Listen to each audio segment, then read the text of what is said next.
হযরতে বেলাল রাদিয়াল্লাহু তাআলা আনহু ডাক দিয়া কয়, ইয়া রাসূলুল্লাহ, নবী গো, ও মায়ার নবী, আমার চেহারাটা কালো, দাঁতগুলা উঁচা উঁচা, জিহ্বাটা কাটা, ওরা মাসুল টানি লোহা গরম করে জিহ্বাতে লাগাই দিছিল। কেন আমি আপনার জিকির করি, আমি আল্লাহর জিকির করি এই জন্য। ইয়া রাসূলুল্লাহ, নবী, আমি ভালো করে আজানটাও দিতে পারি না, জিহ্বাটা খাটু বলে আমার শিন উচ্চারণ হয় না। এরপর আপনি মনের খবর জানেন, আল্লাহ আমার মনের খবর জানে, এই জন্য আপনি আমাকে কদমে জায়গা দিয়েছেন। ইয়া রাসূলুল্লাহ, আমি দুনিয়াতে চলাফেরা করি আর জান্নাতের মধ্যে আওয়াজ পাইছেন, আপনি আমার জিজ্ঞাসা করছেন কি এমন আমল করি যেই কারণে আল্লাহ আমার কদমের আওয়াজের পরিমাণ পাওয়ারটা আল্লাহ বার মর্যাদা বাড়ায় দিছে।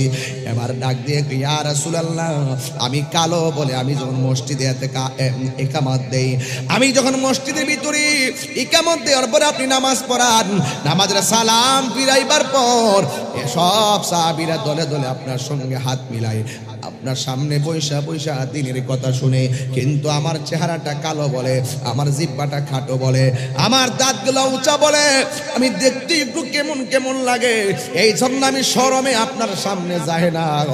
আজান দেই, একামত দেওয়ার পর একামত দিয়ে আমি ঘরে চলে যাই। কিন্তু আমি সব সময় সাহাবারা যখন আপনার সঙ্গে কথা বলে, ইয়া রাসূলুল্লাহ, ইয়া হাবিবাল্লাহ, নবী গো, সব সাহাবীরা কথা কয়, কিন্তু আমারও তো কথা বলতে মনে চায়, কিন্তু আমার চেহারাটা ভালো না দিকে সুন্দর সুন্দর সাহাবীর সামনে আমি যাই না।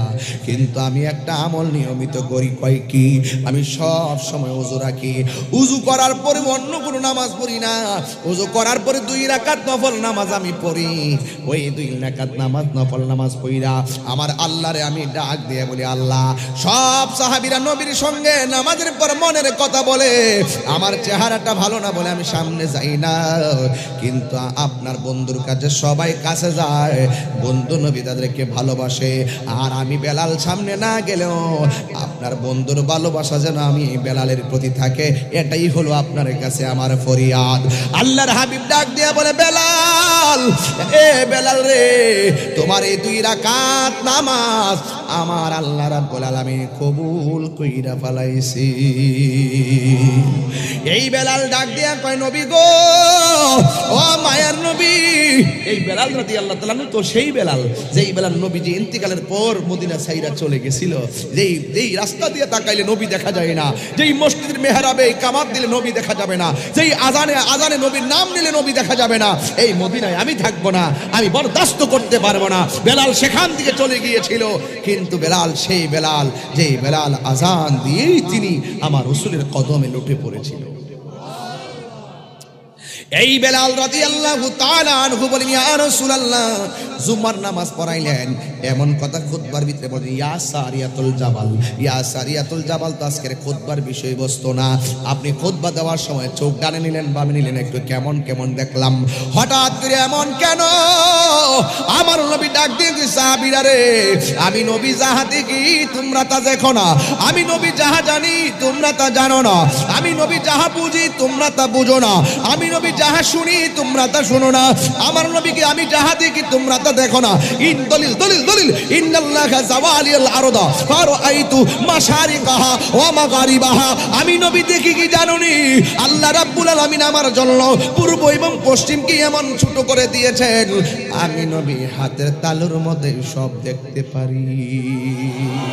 তাইলে আপনারা বলেন, বাগুনিয়া পাড়ার দিকে মদিনা দূরে হইতে পারে, মদিনাওয়ালার জন্য কি বাগুনিয়া পাড়া দূরে নাকি? আর জোরে কোনা দূরে নাকি? আল্লাহর হাবিব ডাক দিয়া বলে, বেলাল, ও বেলাল, তোমার মনে আসেনি আমি কিছুক্ষণ আগে আমি 4 জন সেনাপতিকে যুদ্ধের ময়দানে পাঠাইছিলাম। 3 জন সেনাপতি, 1 নম্বর একজন, 2 নম্বর একজন, 3 নম্বর একজন। এর মধ্যে 1 নম্বর যে আমি মসজিদের মধ্যে নামাজ পড়াইতেছি, কিন্তু আমি ওই খুতবার ভিতরে আমি চোখ আমার সেই যুদ্ধের ময়দানে গিয়েছে, আমি দেখতেছি আমার প্রথম সাহাবীটা যুদ্ধের ময়দানে শহীদ হয়ে গেছে, এরপরে দ্বিতীয় সাহাবীটা শহীদ হয়ে গেছে। এই যুদ্ধের পতাকা একের পর এক আমার সেনাপতিগুলো শহীদ হইয়া যাইতেছে। এরপরে আমার সাহাবী জাফরে হাতের মধ্যে তলোয়ারটা নিয়েছে, তলোয়ারটা নিয়ে যুদ্ধ করা শুরু করছে বীরত্বের সাথে। জাফরের সঙ্গে কেউ পারে না। এরপরে কাফেররা সিদ্ধান্ত নিল এই জাফরের সামনে সম্মুখ যুদ্ধ করে পারা যাবে না, চতুর্দিকে যুদ্ধ চালাইতে হবে। ডানে এক গ্রুপ, বামে এক গ্রুপ, সামনে এক গ্রুপ, পিছনে এক গ্রুপ, এমন ভাবে জাফরকে বের দিয়ে ফেলাইছে। জাফরের সাথে জাফর রাদিয়াল্লাহু তাআলা আনহু এমন ভাবে যুদ্ধ শুরু করলেন, বন্ধুরে আমার, ও আমার বাগনিয়া পাড়ার বাবারা, এই ওয়াজটা করলে আমার কলিজা বাগ বাগ হইয়া যায়। আমার তো মনে হয় যে এই মানুষগুলা বাগুনিয়া পাড়া এই 11:30 পরে কুয়াশার মধ্যে বইয়া থাকে, নবীর ওয়াজ শুননা যেমনে পাগল। এরা যদি নবীর আমলটা পাইতো, আমার নবীর গায়ের মধ্যে পাথর লাগার আগে আমরা বাগুনিয়া পাড়ার মানুষের মাথায় পাথর নিয়ে নিতাম। ঠিক কি না বলো? ভালোবাসার জায়গা মদিনা, ভালো লাগার জায়গা মদিনা, বলো ভালোবাসার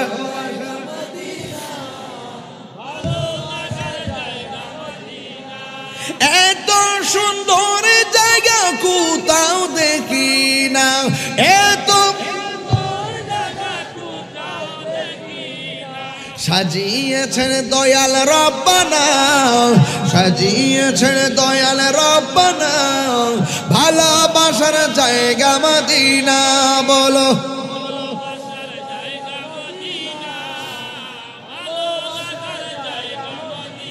ভালোবাসার জায়গা মদিনা, ভালো লাগার জায়গা মদিনা।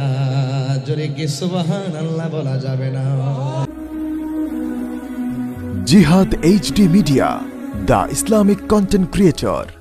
মানুষ ছোট হতে পারে, মানুষ লম্বা হতে পারে, মানুষ চিকন হতে পারে, মানুষ মোটা হতে পারে, মানুষ ফর্সা হতে পারে, মানুষ কালো হতে পারে, মানুষ দরিদ্র হতে পারে, মানুষ ধনী হতে পারে।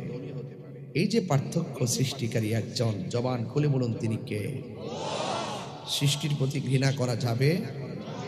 আমি যেমনই হই না কেন আমাকে নিন্দা করার সুযোগ নেই। মানুষ হিসেবে মানুষের প্রতি মানবিক হওয়া, এটার নাম ইসলাম। মানুষ হিসেবে সমাজের মানুষটা গরিব হতে পারে, তাকে তুচ্ছ মনে করবেন না। আর যদি তুচ্ছ মনে করেন, আপনি কাগজে লিখে রাখেন কোটি টাকার চেক কিন্তু 5 টাকার কলম দিয়ে লেখা হয়। আপনি যাকে নিন্দা করতেছেন অহংকার করে, আপনি হয়তো আল্লাহর রহমত থেকে অনেক দূরে চলে গিয়েছেন। আর যাকে আপনি নিন্দা করেছেন সেই মানুষটাকে আল্লাহ পাক হয়তোবা আল্লাহর অতি নিকটে নিয়ে গিয়েছেন, যার ব্যাপারে আমরা জানি না।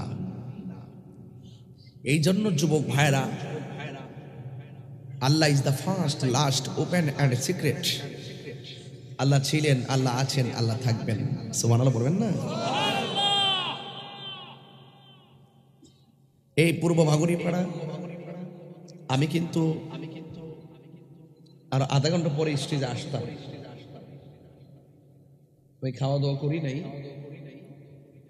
গতকাল কাদা যুক্ত মাটিতে পায়রা বৃষ্টির মতন কুয়াশা উপেক্ষা করে আসছি। খুব পেইন হয়ে গেছে, স্বাস্থ্যের প্রতিকূলে চলে গেছে। আর এরপর আমি এখানে এসেছি। আগামীকাল সকাল 10টায় আমার হেলিকপ্টারের সময়। আমাকে জাস্ট টাইমে উঠতে হবে, আবার পঞ্চগড় যেতে হবে। ওখান থেকে আবার আসবো, এসে নেমে আবার হবিগঞ্জ, নবীনগর একটা মাহফিল, সরাইলে আরেকটা মাহফিল, তারপরে 3টা মাহফিল। দেখেন, আমি হেলিকপ্টারে যাওয়ার জন্য প্রস্তুত না, খরচ বেশি। কালকে আমাকে নিবে শুধু হেলিকপ্টারের ভাড়াই 3 লক্ষ টাকা। তো একটা মানুষকে নিতে যায় তাদের প্রায় 8-10 লক্ষ টাকা খরচ। এরপরে তাদের মনে কোনো দুঃখ নাই, তারা বলছে হুজুর আপনাকে পেলেই আমরা খুশি। তো আসলে আমি হেলিকপ্টার মাহফিলের প্রস্তাব প্রায় 50টার মতন। আমি যাইতে প্রস্তুত না। গত 2 বছর আগে থেকে যাইতাম, একটা যাওয়ার পরে দেখলাম যে টাকার খরচ বেশি। এই জন্য আমি অনেক কষ্ট করে বহু গাড়ি নিয়ে চলে যাই, আপনারা জানেন। উত্তরবঙ্গে বহুত মাহফিল আমি গাড়ি নিয়ে এনে চলে গেছি। যখন দেখি যে দিন রাত মিললেও গাড়ি নিয়ে যাওয়া সম্ভব না, তখনই পাবলিক খুব চাপাচাপি করে। তবে একটা কথা বলতাম চাই আপনাদের কাছে, মানুষ যদি মানুষকে ভালোবাসে, স্বয়ং আল্লাহ তাকে ভালোবাসে। জানাজার মাঠে যদি আপনি দাঁড়ায় কোন লোকটা কেমন ছিল, সবাই যখন বলে মাশাআল্লাহ আলহামদুলিল্লাহ লোকটা ভালো ছিল, আল্লাহ কয় এ ফেরেশতারা কয় কি এমন কিছু গুনাহ করছে পৃথিবীর মানুষগুলো জানে না, আমি আল্লাহ জানি। এমন কিছু পাপ করছে এরা জানে না, আমি জানি। যা 10 জনে যারা ভালো কয়, আমি আল্লাহ তারা ভালো। বুখারী শরীফের হাদিস, বুখারী শরীফের হাদিস। লোকটা কেমন ছিল, লোকটা কেমন ছিল, লোকটা কেমন ছিল, এটা জানাজার মাঠে যায় বলবেন। তখন 10 জন যখন কয় ভালো ছিল, আল্লাহ এই তার নামটা প্রেমিকের খাতায় তুলে দেবে। মৃত্যু লাশ কান্দে লইবেন কষ্ট করে, না পারলে কাপড়টা ধরবেন, না ফেলে খাটটার কোনাটা ধরবেন। সুবহানাল্লাহ বলবেন না? বাবা এই কথাগুলো জানার দরকার তো, এগুলো আমাদের আলোচনা কম। রাসূল বলছেন 40টা কদম যখন হেঁটে হেঁটে দিবে লাশটা কাঁধে নিয়ে, আল্লাহ পাক 40টা কদমের বরকতে তার 40টা কবিরা গুনাহ মাফ করে দিবে। এগুলো তো আমরা জানি না, জানলে আমরা আমল করি না। অনেকে মনে করে গোসল করাইতে গেলে একটু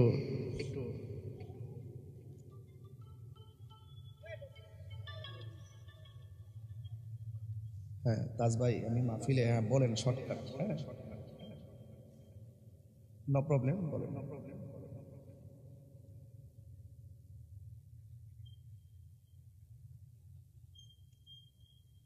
ওকে থ্যাংক ইউ, ইনশাআল্লাহ। হ্যাঁ জি 10টা আমি আপনার কথা বলতেছি। আমি আচ্ছা ঠিক আছে,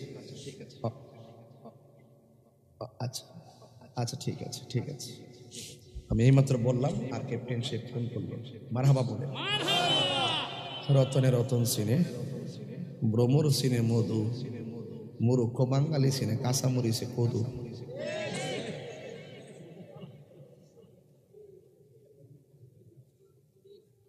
মারহাবা জোরে কর, আরো জোরে কর মারহাবা। ভাইরা আমার কষ্ট পাইছেন আপনারা? আরেকটা কথা বলে দেবো, এগুলো ওয়াজে ঢুকলে বলতে পারবো না, এই জন্য শুরুতে বলে ফেলতেছি। ওয়াজটা একটা ঘটনায় ঢুকবো, ঠিক না? আরেকটা কথা হইলো, গোসল করাইতে গেলে কেউ যায় না। আর আমি যখন দেখি যে কোনো পর্দাটা নাই গোসল করে, আমি শখ করে যাই। তখন গোসলটা যখন এইভাবে করাই না, তখন আমি নিজে তারে দইরা মাথাটা তুলে তুলে ফেডের মধ্যে চাপ দিই, দিলে পায়খানা রাস্তা দিয়া যখন পায়খানা বা মলমূত্র বের হয়, এই টিস্যু দিয়ে নিজের হাত দিয়ে পরিষ্কার করে দিই। এই জায়গায় অনেকে ঘৃণা করে, এই ঘৃণাটা করবেন না। আজকে যে মানুষটার মলমূত্র আপনি টিস্যু দিয়ে পরিষ্কার করতেছেন, একদিন আপনিও এইভাবে লাশ হয়ে শুয়ে যাবেন। আজকে আপনি তাকে যত্ন করেন, তাকে গোসলের পানিটা আগাই দেন, পানিটা গরম করে দেন, বড়ি পাতাটা পাইরা দেন, খাটটা কান্দে করে আনেন, তাকে কাঁধে লিয়ে মাঠে যান, তাকে মাটি দেন, তার জানাজায় আপনি যান। একদিন মানুষ আপনার জানাজায় যাওয়ার জন্য বেকুল হয়ে যাবে। এই কথাগুলো খুব দরকার, আমাদের মাঝে এই জিনিসটা নাই। আজকে 10 বারে বিচারাও একটা গোসলটা কেমনে করতে হয়, একটা লাশে কেমনে গোসল দিতে হয়, এই নিয়মও জানে না। জানে কাফনটা কেমনে কাটতে হয়, আরেকবার দৈরানন লাগে। কথা কোন ঠিক না বেটি? এই জন্য যুবক ভাইয়ের আমার, পায়ের মধ্যে হাত দিয়ে বলতে চাই, অনুরোধ করে বলতে চাই, পায়ে হাত দিয়ে বলতে চাই, জীবনটা অনেক অল্প। আপনি কি মনে করছেন যে আমি কপ্টার দিয়া যামু, সাক্ষ্য দিয়া যামু, সিএনজি দিয়া যামু, অটো দিয়া যামু, মোটরসাইকেল দিয়া যামু, প্রাইভেট কার দিয়া যামু, বিদেশে যামু? যেমন আগামী বছর আমি আল্লাহ বাসে রাখলে ওমানে যামু, 26টা প্রোগ্রাম লেখা হয়েছে, মারহাবা জোরে গণ। এরপরে আমি দুবাই যাব, তারপরে মালয়েশিয়া যাব, মারহাবা গণ। এগুলো আমি সব গুছাই রাখতেছি। আমি কি যাওয়ার সাধ্য আছে? যাওয়ার সাধ্য আছে? কালকে যদি চলে যাই আর যাওয়ার সাধ্য আছে? গতকাল ওয়াজ করতেছিলাম, যে ছেলেটা আমাকে রিসিভ করছে, যে ছেলেটা আমার সাথে বসে খাইছে, খাইতে বয়ে কইতেছে হুজুর আমার দিয়ে খাউনটা চলতেছে না, আমি তুলে রাখিয়া দাও। এই লোকটাও স্টেজে যাই 2 ঘন্টা ওয়াজ শুনছে, শূন্য আবার আমার আগে গাড়ি তুলে দিছে। আমি 1 ঘন্টার সামনে যাইতে পারি নাই, পরে খবর পাইলাম তারে কেডা জানে কুবাইয়া মাইরা ফেলাইছে। আপনারা ওয়াজটা শুনছেন কিনা আমি জানি না, আমি নিজে দুঃখ প্রকাশ করছি। এবং আমার বলতে আমি কিন্তু আপনার সংগঠনের সহসভাপতি। নিঃশ্বাসের কোনো বিশ্বাস, আজকে ছেলেটাকে কুবাইয়ে মেরে ফেলছে, অথচ আমি ওই ওয়াজি কালকে বলছিলাম, গতকাল বলছিলাম ঝগড়া করেন অসুবিধা নেই, কিন্তু মানুষকে খুন করেন না। একটা মানুষকে খুন করা মানে পৃথিবীটাকে খুন করা, কথা কোন ঠিক কিনা? আল্লাহ না করুক ছেলেটা মারা গেছে, তার কপালে মৃত্যু লেখা আছে। আমি যে গাড়িটা টান দিছি, আমি যদি অ্যাক্সিডেন্টে আমার মরণটা লেখা থাকতো, কিছু করার ছিল? তাহলে এই ভাগনি পাড়া কি ওয়াজ করতে পারতাম? মাহফিলটা কিন্তু ঠিকই চলতো। আমার জায়গায় আরেকজনকে ফোন দিয়ে ইমার্জেন্সি আনতেন, মাহফিলটা চালাইতেন। এই পৃথিবীর কাহার জন্য কাজ থেমে থাকে না। আপনি মরে গেলে মনে করতেছেন যে আপনার স্ত্রী সারা জীবনে আপনার জন্য কাঁদবে, অসম্ভব। গণব 2 মাস 3 মাস 4 মাস, গণার পরে তো পাশের বাড়ির মহিলা আয়া কইব কি থাকো তোমার জামার কপালে নাই, মরে গেছে, আর কয়দিন এমনি চলবা। এই কথা শুনে মন ঘুরে যাবো গা। আপনি কবর গেলে আপনার বিয়ের অনুষ্ঠান বন্ধ থাকবে না। ওই দেখবেন আপনার ছেলের বিয়া হইতেছে, মেয়ের বিয়া হইতেছে, ব্যাংকের টাকা তুইলাইন না, ওরা ওদের মতো করে চলতেছে। তার মানে আমি বুঝাইতে চাইতেছি এই পৃথিবীর কেউ কাহারও না। আজকে আমাদেরকে সারা যারা 50 বছর আগে কবরটা ধুইতে রইছে, এখনো তো কবরটাতে ফইরা রইছে। বৃষ্টির পানি ঢুকতেছে, গলা পর্যন্ত পানি হয়ে যেতেছে গা, হাড্ডি গলা মাটিতে মিশে যেতেছে, কোনো খবর নাই। তো আপনি ওনাকে দিয়ে আপনাকে কম্পেয়ার করেন, একদিন আমরা এইভাবে পড়ে থাকবো, আমাদের খবর পৃথিবীর কেউ নিবে না। এই জন্য আপনার করণীয় কি? আপনার করণীয় হইল মাটির উপরে থাকতে আপনি আল্লাহ চিনতে হবে, মাটির উপরে থাকতে রসুল চিনতে হবে, মাটির উপরে থাকতে আপনাকে হক কথা বলতে হবে, মাটির উপরে থাইকা সত্য কথা বলতে হবে। আপনি মাটির উপরে চললে আল্লাহর সঙ্গে নাফরমানি কইরা, নবীর সঙ্গে নাফরমানি কইরা মাটির তলে যায়া বেহেশতের টিকিট নিবেন গা। ইন্নাকা লা তাজরি মিনা শাওকিল ইনাম। আঙ্গুরের গাছ থেকে কাঁঠালের আশা করা যায় না, পচা বীজ মাটিতে লাগাইয়া গাছের আশা করা যায় না। ঠিক মাটির উপরে আপনি 2 নম্বরই কইরা মাটির নিচে জান্নাতের আশা করা যাবে না। যা করতে হবে মাটির উপর থেকে করতে হবে। আর দুনিয়া মাজরাতুল আখিরা, দুনিয়াটা হলো আখিরাতের কৃষিক্ষেত, কথা বলেন ঠিক কিনা? এই জন্য যুবক ভাইরা আমার, আপনাদের বয়স অল্প, এই সময়টা অনেক দামি, অনেক দামি। এই সময়টাকে কাজে লাগানোর জন্যই তো আপনারা মাহফিলে এসেছেন। আপনারা বাগুনীপাড়ার শ্রেষ্ঠ সন্তান, শাস্তাগঞ্জের শ্রেষ্ঠ সন্তান। এই কুয়াশার ভিতরে আপনারা ঘরে না ঘুমিয়ে এই মাহফিলে এসেছেন। দুনিয়া কে লিয়ে आखिरत बर्बाद ना करो, किसी इंसान को खुश करने के लिए अल्लाह को नाराज ना करो। दुनिया दुनिया করে আখিরাতকে বরবাদ করা যাবে না। দুনিয়ার কোনো মানুষকে খুশি করতে গিয়ে আল্লাহকে বেজার করা যাবে না। আমাদের মধ্য থেকে মানবতা উঠে গেছে। আরে আপনি কে কোন দল করেন আমি জানি না। ফজরের নামাজের পরে ফেসবুকটা ঢোকার পরে দেখলাম রেল লাইনের নাট বল্টু খুললা রাখছে, ট্রেন আইসা উল্টাইয়া পইরা বগিটুকি থেকে পইরা মানুষ মারা গেছে। আপনি রাজনীতি করেন, যাই করেন, আপনি ট্রেনের নাট খুললা রাখবেন, ট্রেন দিয়ে হাজার হাজার লোক আসতেছে আর ছিটকে পরে মানুষগুলো মারা যাইতেছে।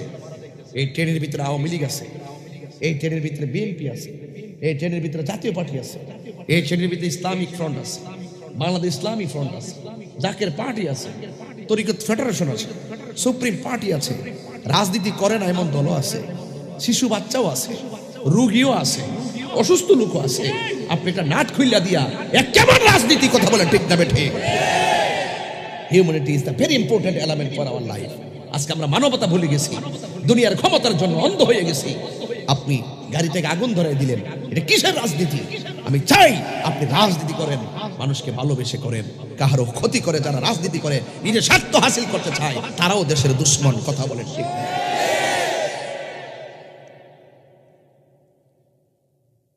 যে যত কথা বলেন আমার মুখ বন্ধ রাখতে পারবেন না। আমি সম্প্রীতি বান্ধব মানুষ। আমাকে এবারও রাষ্ট্রের বিভিন্ন সর্বোচ্চ জায়গা থেকে বলছিল সিদ্ধান্ত দেওয়ার জন্য। আমি বলছি আপনারা রাষ্ট্র পাহারা দেন, আমি ধর্মটা পাহারা দিব। আমি ইসলাম ধর্মটাকে এমন ভাবে সর্ব অঙ্গে পৌঁছাই দিতে চাই। রাজনীতি করবেন সেখানে ইসলাম ধর্মের আলোকে, শান্তি প্রতিষ্ঠিত হবে। আপনি পরিবার চালাইতে চান, আমি চাই সেই মেসেজটা আপনাকে দিতে, যে এই মেসেজটা গ্রহণ করলে আপনার ঘরটা শান্তিতে চলবে। আমি চাই আপনি ওয়াজ করবেন, এমনভাবে ওয়াজ করবেন, আপনি এমনভাবে কথা বলবেন যে এই কথার মাঝে কোনো উগ্রতা থাকবে না।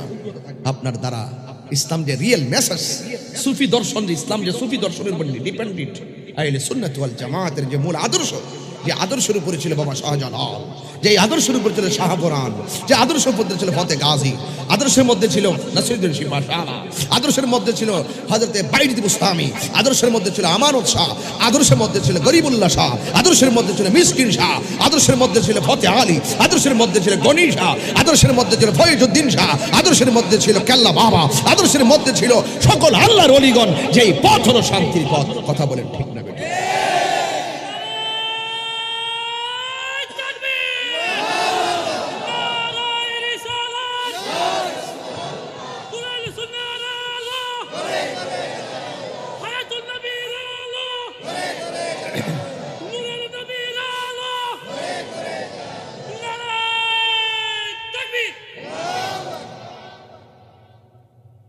আমার কথায় কেউ রাজনীতি গন্ধ খুঁজবেন না, এটা অত্যন্ত চমৎকার এবং গুরুত্বপূর্ণ কথা বলছি, ঠিক কিনা বলেন? আমি মাঝে মাঝে আশ্চর্য হয়ে যাই। কেমন আশ্চর্য হয়ে যায় দেখেন, মিসগাইড করে মানুষকে বেশি। তাহিরির ওয়াজ করতেছে, দেখবেন 2 ঘন্টার ওয়াজ থেকে খণ্ডিত অংশ কেটে নিয়ে পাবলিকে বুঝাইতে চেষ্টা করে। তাহিরি মানি মনে হয় এইরকম কথাই বলে। আমি সেই দিন নারায়ণগঞ্জে ওয়াজ করেছিলাম। কিংবদন্তি রাজনীতিবিদ, যিনি আমাকে ছোট ভাই হিসেবে আদর করে, আমি তাকে বড় ভাই হিসেবে সম্মান করি, শামীম ওসমান মহোদয়কে, তিনি আমার কাছে আসলেন, আমার হাতে ধরলেন, সালাম দিলেন, হাতে চুমা দিলেন, আমাকে বললেন যে হুজুর আপনি জিকির করেন, আর আমি আস্তে আস্তে জিকিরের তালে তালে চলে যাচ্ছি, আমার আরো কাজ আছে। আজকে দেখলাম কোন চ্যানেলে, দেশ টিভি, সেখানে গোলাম মৌলা রনি, একজন রাজনীতিবিদ, যিনি এমপি ছিলেন মেবি, তিনি বলতেছেন যে আমি নাকি ওয়াজের মধ্যে উঠলাম, ওঠার পরে নাকি শামীম ওসমান সাহেব নাকি আমাকে বলতেছেন যে আপনি আল্লাহ আল্লাহ জিকির করেন আর নৌকা নৌকা জিকির করেন। তাইলে পাবলিকের কি মেসেজটা দিল? আপনারা বলেন নৌকা নৌকা কি কোনো জিকির হইতে পারে? নৌকা একটা স্লোগান হতে পারে, রাজনৈতিক স্লোগান হতে পারে। তার মানে উনি একটা রাজনীতিবিদ, ভিতরে ঢুকাই দিল। শামীম ওসমান সাহেব আমাকে বলল যে আপনি আল্লাহ আল্লাহ জিকির করেন, নৌকা নৌকা জিকির করেন। আসলে কি তিনি এই কথা বলছে? পাবলিকের মাঝে আমাকে প্রশ্নবিদ্ধ করলো, উনাকে প্রশ্নবিদ্ধ করলো, ধর্মের একটি সুন্দর জায়গাকে কৌশলগতভাবে প্রশ্নবিদ্ধ করলো।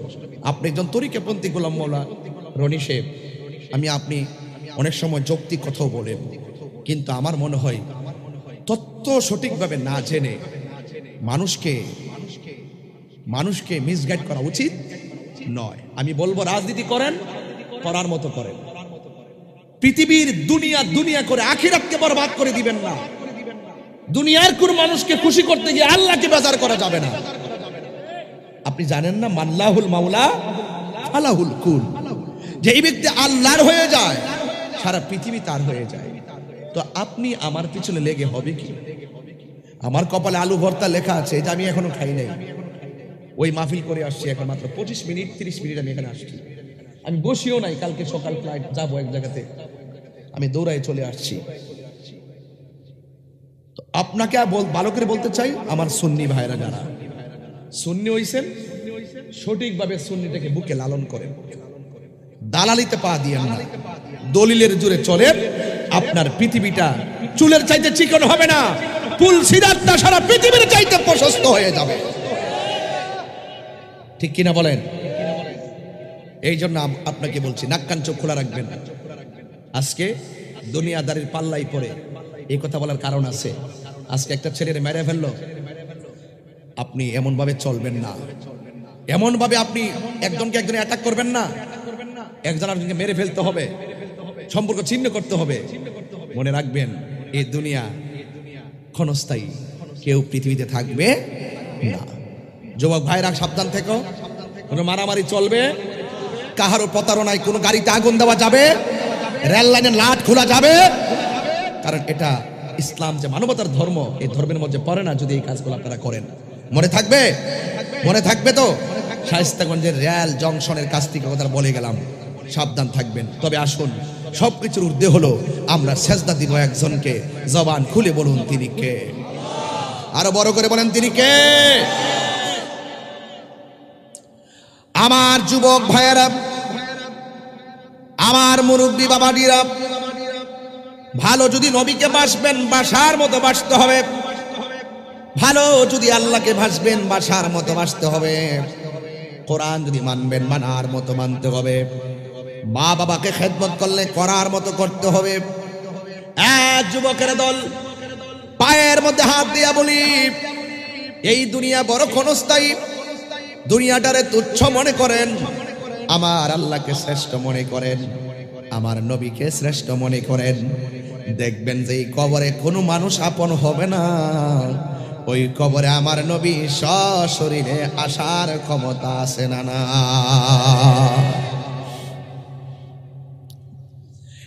আমার ভাইয়েরা, আমার মুরব্বী বাবাজিরা, সাহাবায়ে কেরাম আমার নবীকে কেমন ভালোবাসতো, আল্লাহর ওলিরা নবীকে কেমন ভালোবাসে। এই জন্যই তো আল্লাহ রাব্বুল আলামিন বলে দিয়েছেন, তুমি যদি না জানো যিনি জানে তার কাছে যাও।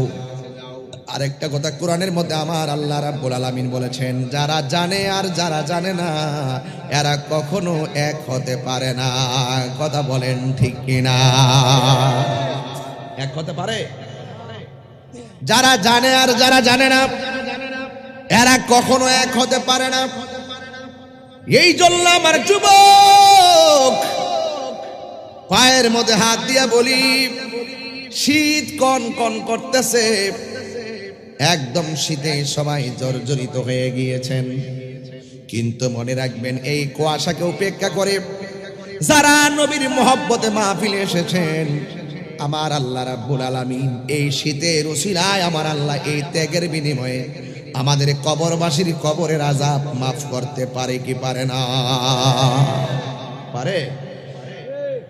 আমার যুবক ভাইয়েরা, অনুরোধ করে বলি, পায়ের মধ্যে হাত দিয়া বলি, আবারও বলি, নিঃশ্বাসের কোনো বিশ্বাস নাই। তুমি কি দেখো না মুরব্বীর দাড়ি গুলা পেকে গেছে? এই মুরব্বীর বাহারটা কেমন ছিল আপনারা দেখেছেন?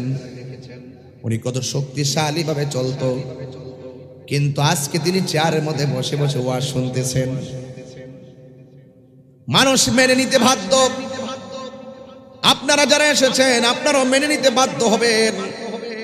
আমার ভাই 4 দিন আগে স্ট্রোক করে হসপিটালে এখনো ভর্তি। হঠাৎ করে স্ট্রোক করলো, হাত পাটা নিয়ে নিল, নাড়াইতে পারে না। দোয়া করতেছি, লাখো লাখো মানুষ নিয়ে দোয়া করতেছি। এখনো থেরাপি দেওয়ার জন্য ডাক্তারকে যোগাযোগ করে পাঠাইছি। হ্যাঁ যুবক ভাইয়ের আমার, অথচ আমার ভাই হাত দিয়া কত কাজ করছে। এই হাতটা যখন ড্যামেজ হয়ে গেল, তিনি বুঝতেছেন হাতের দামটা কত, তিনি বুঝতেছেন পায়ের দামটা কত। 2টা বাল্ব গেলে বোঝা যাবে বাল্বের দামটা কত। 2টা কিডনি গেলে বুঝবেন কিডনির দাম কত। 2টা চোখ গেলে বুঝবেন চোখের দাম কত। অথচ আল্লাহ আমরার হাত ভালো রাখছে। দৈনিক 3টা 4টা করে মাহফিল করি, এত জোরে চিল্লায়, 1 ঘন্টা মাইকিং করলে গলা ভাঙ্গা যায়। অনেকে আমার জিজ্ঞাসা, হুজুর এমন ভাবে চিল্লান গলা কেন ভাঙ্গে না? আমি বলছি না, গলা ভাঙ্গে, কিন্তু আর যতটুকু ভালো থাকি, সুখে থাকলো আমার রব যিনি, দুঃখে থাকলো আমার রব তিনি। আলহামদুলিল্লাহি আলা কুল্লি হাল। আমি বলি আমার কোনো শক্তি নাই, সুন্দর করে কথা বলা, কণ্ঠ দিয়ে কথা বলা, আর মনের মাধুরীতে মিশে কথা বলা, আর কোরআন তেলাওয়াত করা, এই সুন্দর পিছনে একজন কারিগর। জবান খুলে বলুন তিনি কে? গোলাপ ফুলের ভিতরে গন্ধটা যেমন, আমার আল্লাহ রাব্বুল আলামিন আর হাবিব হলো তেমন। জোরে কোন সুবহানাল্লাহ। আল্লাহ মানা নবী মানা নয়, নবী মানলে আল্লাহ মানা হয়। কথা বলেন ঠিক কিনা? এই কথা তাহিরি কয় না, এই কথা তাহিরি কয় না, আল্লাহ তাআলা কয় আল্লাহ মানা নবী মানা নয়, নবী মানলে আল্লাহ মানা হয়। ঠিক কিনা? এ বন্ধুরি, ও যুবক ভাইয়েরা আমার, অনুরোধ করে বলি, পায়ে ধরে বলি, এই আজকের মাহফিলটা সত্যি কেমন কেমন যেন লাগতেছে। মানুষগুলা এত নীরব, আমি কথা বলছি 20 মিনিট, একটা মানুষ মাথা লড়াই নাই। অথচ আগে আইসা 12 মিনিট খুতবা পড়ছি, 30 মিনিট জিকির করছি, এরপরে ফুস্টার পড়ছি, 1 ঘন্টা গেছে গা, আর আধা ঘন্টা ওয়াজ করে গেছি গা। এখন মনে মনে ভাবতেছি হায়াত কইমা যাইতেছে, যতটুকুন কথা বইলা দিয়া যাইতে পারি। একটা লোক যদি হেদায়েত হয়ে যায়, এই ওসিলা আমার জীবনের গুনাহ মাফ হইতে পারে কি পারে না? দম ফুরাইলে ছবি বন্ধু, যাইবার কালে আপন পাইবানা। দম ফুরাইলে ছবি বন্ধু রে, ও বন্ধু, যাইবার কালে আপন পাইবানা। ঠিক কি না বলেন? হাই রে, এই পৃথিবী বড় নিষ্ঠুর। এই গজলটা আমি নতুন লেখতাছি, পরশুদিন গাড়িত বয়া 3টার সময় লেখছি। দম ফুরাইলে ছবি বন্ধ রে, বন্ধু, যাইবার কালে আপন পাইবানা, যাইবার কালে আপন পাইবানা। বুঝেন না? আপনার বন্ধুরা যে মোটরসাইকেল অ্যাক্সিডেন্টে মরে গেছে গা, আর খবর আসেনি? অ্যাক্সিডেন্ট আর স্ট্রোক করে যে মরে গেছে, আর খবর আসেনি? বাপটা যে গেছে গা, আর খবর আসেনি? কেউ যাইতো না খবরে, একলা একলা ভরে থাকতিব, কেউ যাবে না। এই জন্য আল্লাহর হাবিব সাল্লাল্লাহু আলাইহি ওয়াসাল্লাম বলেছেন, কবরটা হইল জান্নাতের বাগান, আর কবরটা হলো জাহান্নামের গর্ত। জান্নাত চান না জাহান্নাম চান? আর জোরে কোনা জান্নাত চান না জাহান্নাম চান? তাহলে জান্নাত চাইতে গেলে জান্নাতের কর্ম করার দরকার আছে না নাই? মাটির উপরে সুদ খাইয়া, মাটির উপরে ঘুষ খাইয়া, মাটির উপরে নবীর বিরুদ্ধে কথা বইলা, আর মাটির নিচে যায় জান্নাতের বিছানা আশা করলে কাজ হবে না। এই জন্য আমার যুবক, আমার নবীকে জানেন চাইতে বেশি ভালোবাসতে হবে। আল্লাহর পক্ষ থেকে আমার নবী কল্যাণের জন্য যা নিয়ে এসেছেন তা গ্রহণ করা লাগবে, যা থেকে নিষেধ করেছেন তা থেকে আমাদের দূরে থাকা লাগবে। এই জন্য নবীকে মানলে মানার মতো মানতে হবে। এই জন্যই তো সাহাবায়ে কেরাম আল্লাহর হাবিবের সামনে যখন আসতেন, আল্লাহর হাবিবকে এমন ভাবে আল্লাহর হাবিবকে মানতেন। আল্লাহর হাবিব যখন বলতেন এটা কিভাবে হবে, সাহাবায়ে কেরামের আকীদা হলো এটা কিভাবে হবে জানি না, তবে আল্লাহ এবং তার হাবিবই ভালো জানে। সুবহানাল্লাহ কইতেন না? এমন ভাবে নবীর সঙ্গে কথাগুলো প্রেজেন্টেশন করতেন। আল্লাহর হাবিব সাল্লাল্লাহু আলাইহি ওয়াসাল্লাম একদিন মসজিদের মিম্বরে চেহারাগুলো একবারে লাল লাল বর্ণ হয়ে গেছে। সাহাবায়ে কেরাম জিজ্ঞাসা করার সুযোগ পায় না, ইয়া রাসূলুল্লাহ আপনার চেহারাটা কেন এমন ভাবে মলিন হয়ে গেছে? আমরা কিন্তু নবীর জানের চাইতে বেশি ভালোবাসতে হবে, মায়ের চাইতে বেশি ভালোবাসতে হবে।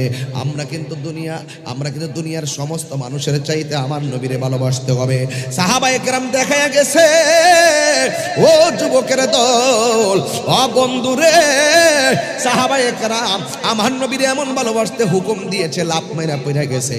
আমার দেশের মধ্যে কিন্তু এখন 2 ধরনের মানুষ দেখা যায়। কিছু কিছু পিসাব আছে খানকা নির্ভর হয়ে গেছে,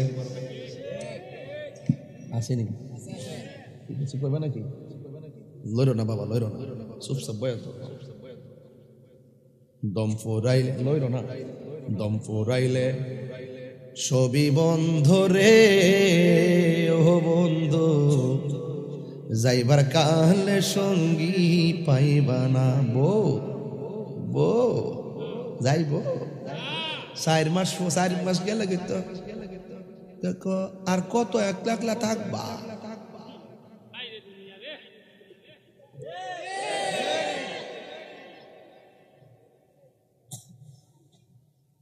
কষ্ট হইতেছে আপনারা? ঠান্ডা মাথায় ওয়াজ করতেছে। শান হইব না আজকে, শান চলবে। এক বুড়া বেড়া শান চলবে, বেড়া দিন জোয়ান হইও চাষি জানে কি অবস্থা, আল্লাহ জানে। আসিনি রে বেড়া, আল্লাহ আল্লাহ হায়াদ্রাস করো। কখনো তো এই বেড়াইতে কিন্তু রিক্সার মধ্যে উঠে আসিরে লইয়া পান্ডারে 3টা ভাগ করে রাখো নৌদারা। আর অহনের যে বেড়ায় ফুলাফান এ চাইনিজ কা কুটুম্বারি, আর এটা করার মধ্যে মাছ লইয়ে খেলা একটা একটার খবর মায়া কমে গেছে গা, বাজার দয়া কমে গেছে গা।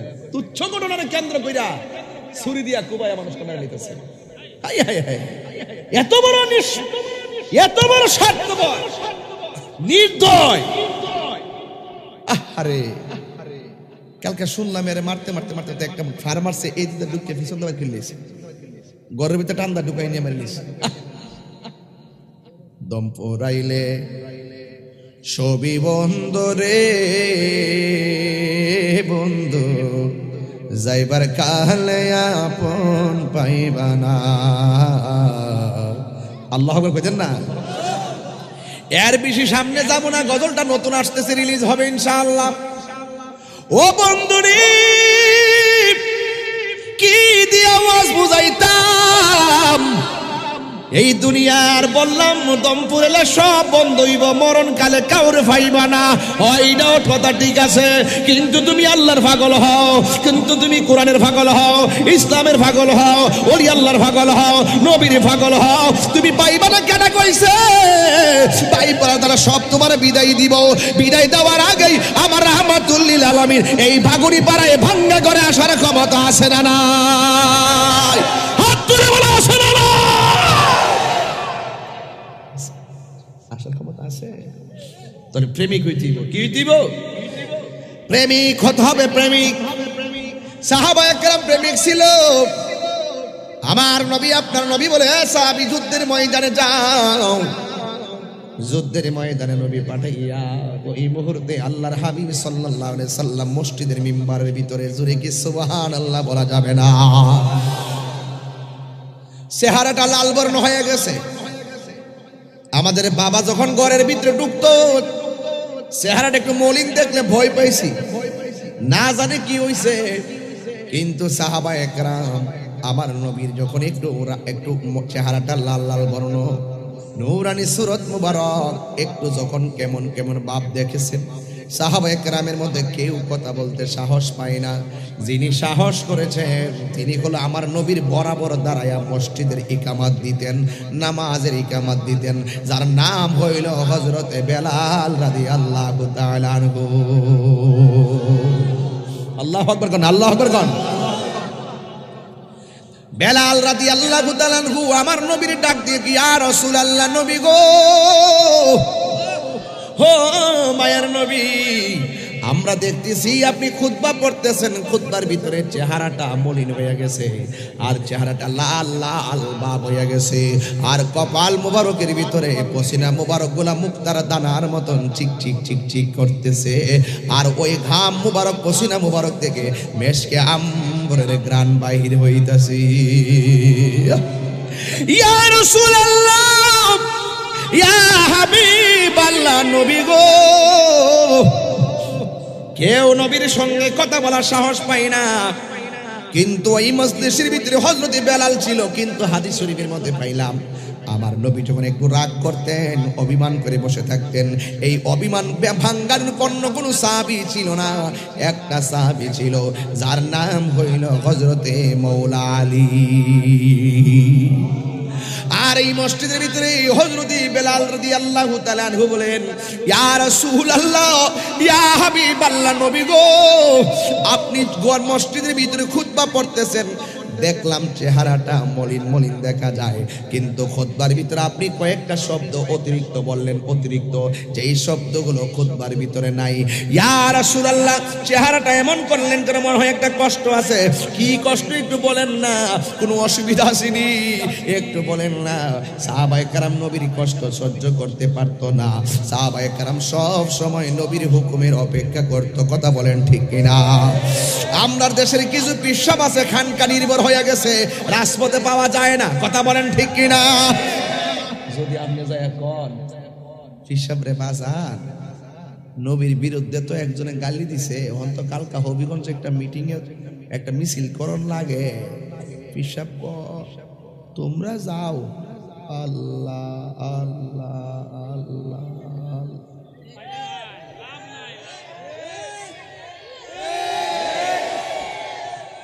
আর পিসাব মধুর চাকটা ভাঙ্গা প্রথম মধুর আনিয়া দিয়া করবেন যে বাজান মধুর আনছি সুন্নত।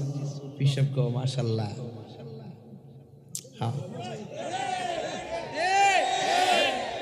ওই যে মধু খাওয়ার সুন্নত মজা লাগে, এটা খুব সুন্নত পালন করে।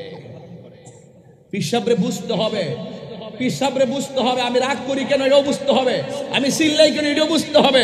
আমার ধারা দুই তিনটা।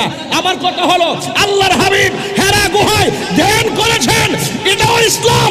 আল্লাহর হাবিবের জীবনে 27টা যুদ্ধে তলোয়ার নিয়ে ময়দানে নেমে রক্ত ঝরিয়েছেন, সেটার নামও ইসলাম। হাত তুলে বলেন ঠিক কিনা বলেন।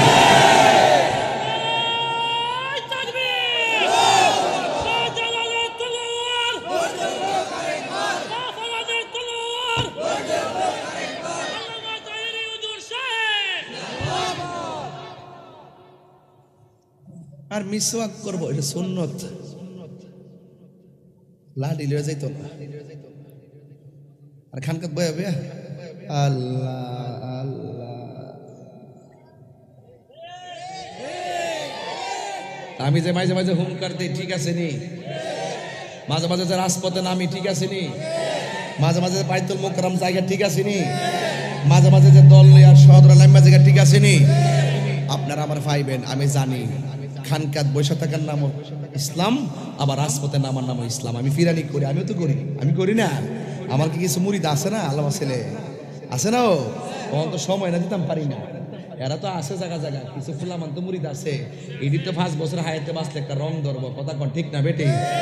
তো মোটামুটি খারাপ না তো, গণলে তো এমন 20-25 গুণ মানুষ হইবই আল্লাহ ছেলে।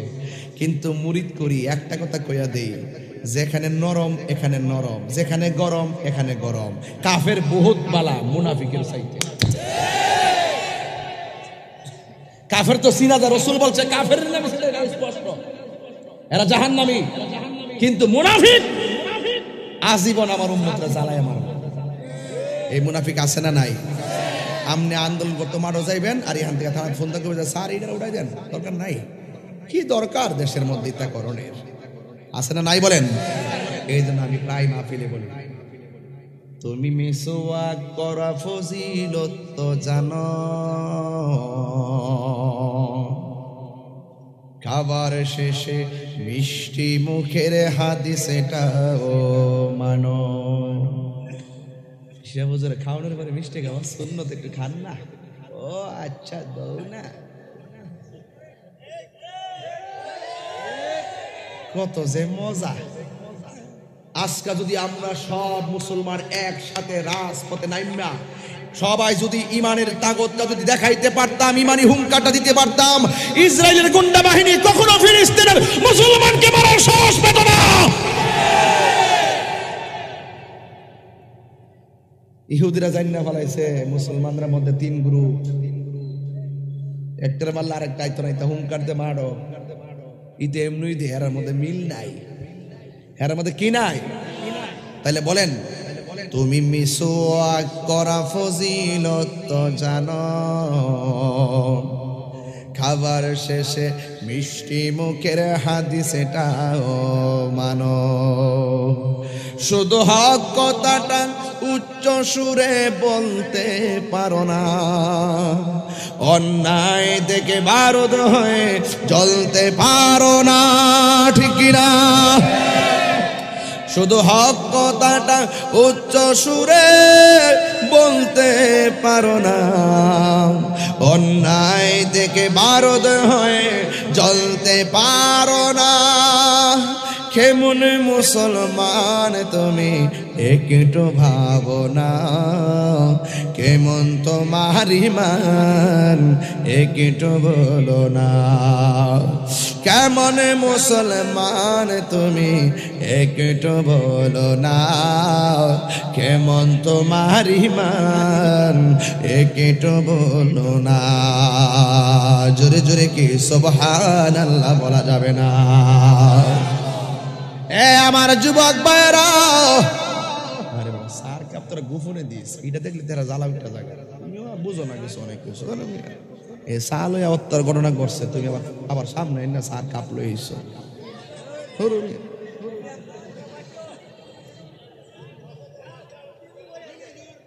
বাবা কেউ আর শুনতেন।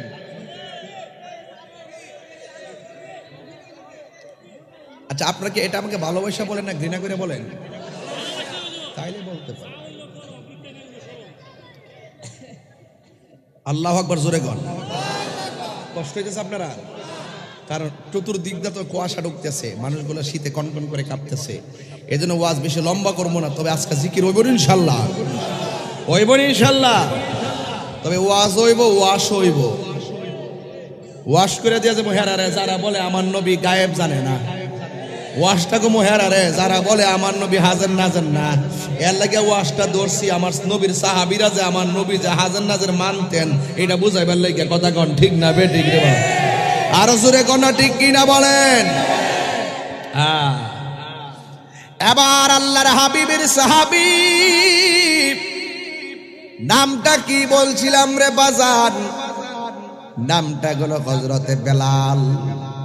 আমার নবী বলে, বেলাল আমি নবী হাসরের ময়দানে কসুয়া নামক উটের উপরে বসব। ওই উটের গলার মধ্যে একটা রশি থাকবো, রশিটা টাইনা টাইনা তুমি আমার জান্নাতের দিকে নিয়ে যাইবা। সর্বপ্রথম আমি জান্নাতের ভিতরে ঢুকবো, আমার উম্মতের মধ্যে এরপরে যে লোকটা ঢুকবো, এই লোকটার নাম হইল হযরতে বেলাল। কেমন বেলালটা নবীরে প্রশ্ন করছে, আবার আসেনিও, আবার আসেনি?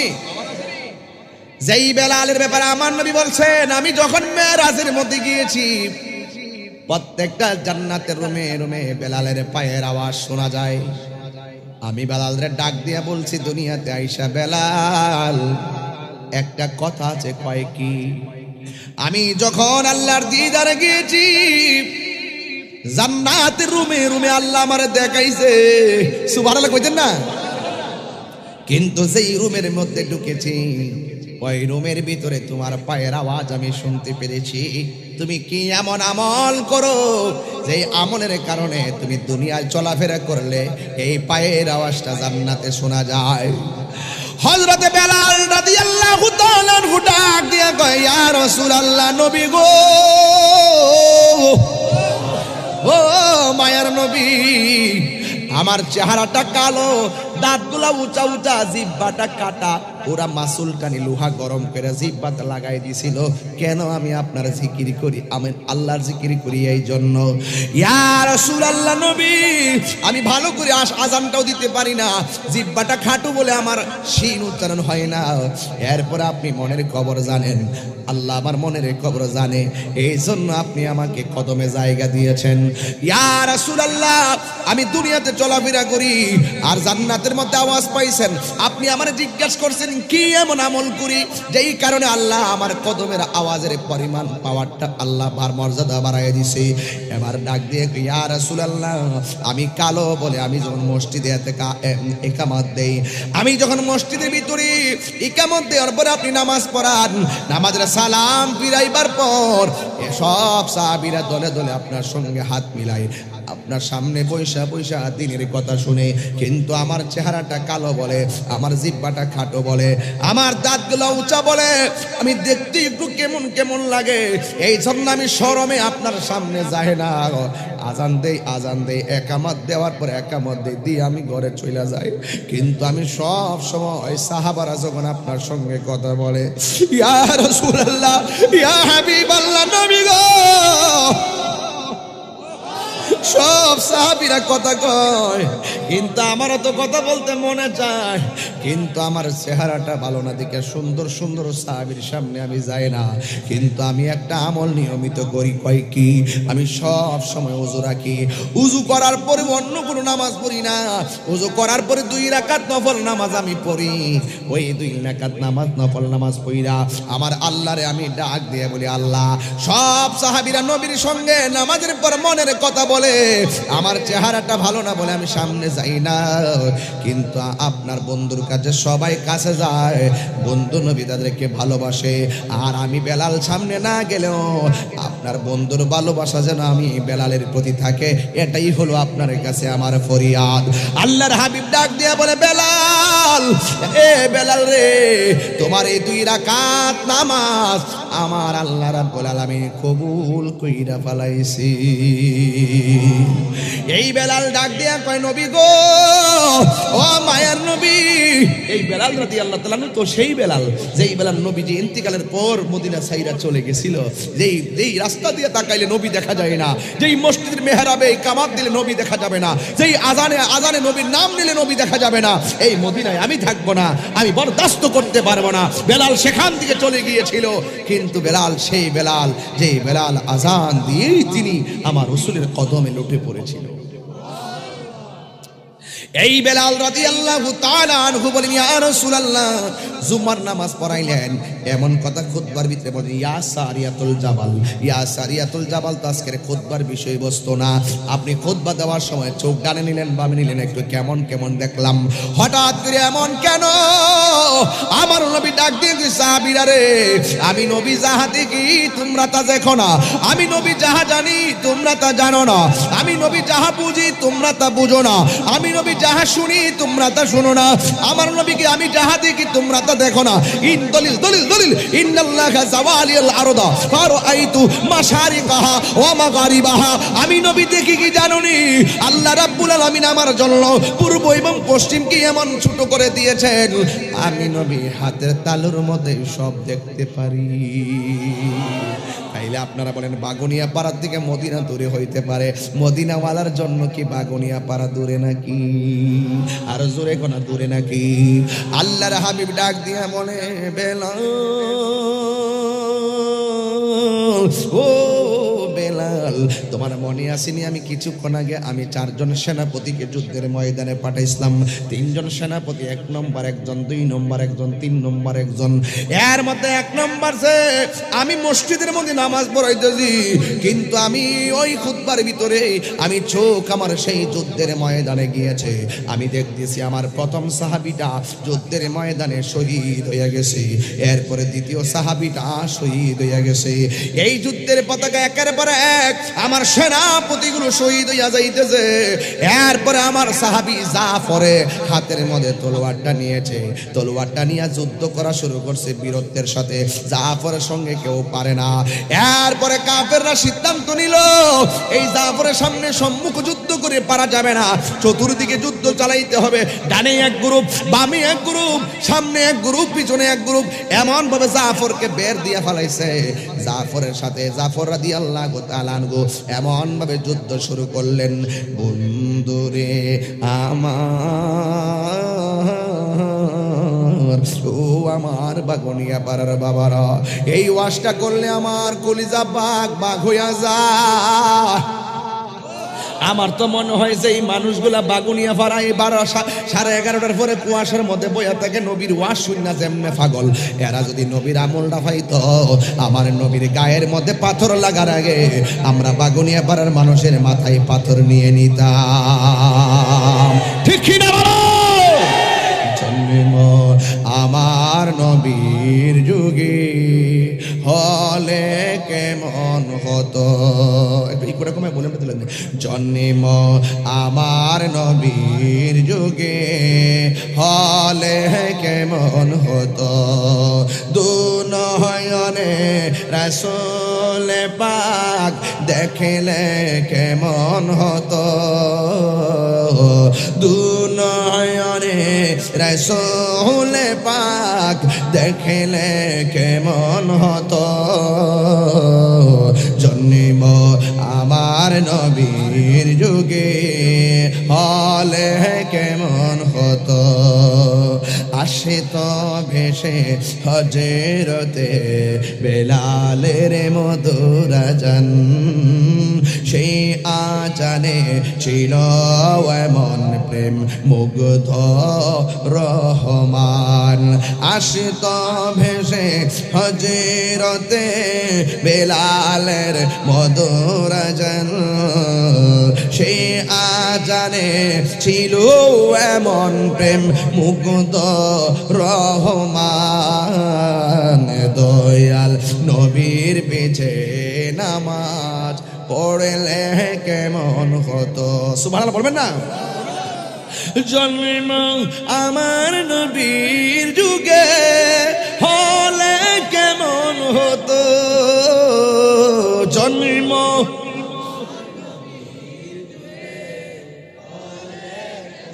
জোরে জোরে কি আল্লাহু আকবার বলা যাবে না এ আমার যুবক কষ্ট দিতে আপনার ওয়াজ কিন্তু শুরু হয়ে গেল হে আমার যুবক হে ভাইয়েরারি ও ভাগুনিয়ার পাড়ার বাবারা এবার আমার নবী আপনার নবী বলে আমি মসজিদ দিকে তাকাইয়া দেখতেছি আমার জাফরের বিরুদ্ধের সাথে যুদ্ধ করতেছে একটা বিয়াদব আমার জাফর ডান হাতের মধ্যে পিছন দিক দিয়ে এমন জোরে কূপ মারছে জাফর হাতটা অর্ধেক কাইটটা অর্ধেকটা ঝুলতাছে আর ডান হাত থেকে তলোয়ারটা মাটিতে পড়ে গেছে এই তলোয়ার কিন্তু আপনার দেশের তলোয়ারের মতো নয় অনেক লোহার তলোয়ার অনেক ওজন এই তলোয়ারটা হাত থেকে পড়ে গেছে ডান হাতটারে অর্ধেকটা কাইটটা বালাইছে বিয়াদবের গোষ্ঠীরা কিন্তু আমার জাফরে কি করছে জানেননি বন্ধুরে আমার জাফরে বাম হাতের মধ্যে তলোয়ারটা লইয়া যুদ্ধ করা শুরু করছে আপনারা একটু জবান খুলে কর নাই আপনারা একটু জবান খুলে কর না হযরতে জাফরের শরীরের মধ্যে কি গায়ের জোর না বেলায়েতের জোর আর জোরে কর না কিসের জোর এরপরে বাম হাতের মধ্যে তলোয়ারটা লইয়া এমন ভাবে যুদ্ধ শুরু করলো ওরা কোনোভাবেই পারে না কিন্তু জাফর একটা সমস্যা হয়েছে কি জানেননি ডান হাতটা তো অর্ধেকটা কাটছে অর্ধেকটা হাত লড়াছড়া করে কূপ দিতে গেলে এটা লড়াছড়া করে কিন্তু এই হাতটা একটু সমস্যা হইতাছে হযরত জাফর কি করছে জানেননি আমার নবীকে আমি তাকাইয়া দেখি আমার জাফর ডান হাতটা অর্ধেকটা ঝুলতাছে আর জাফরের পায়ের নিচে হাতটারে ফালাইয়া টা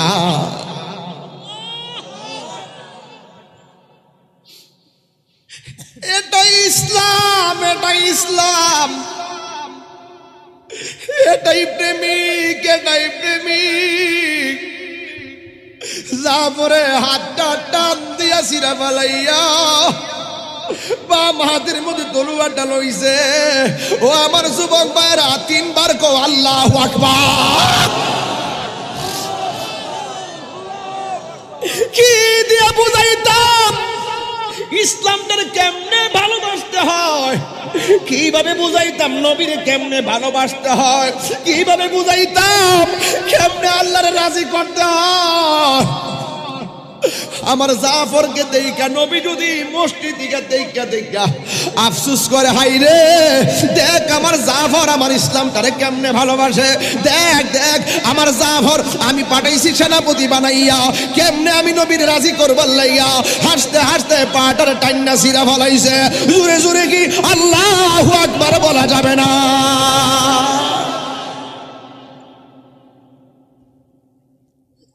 খোদার কসম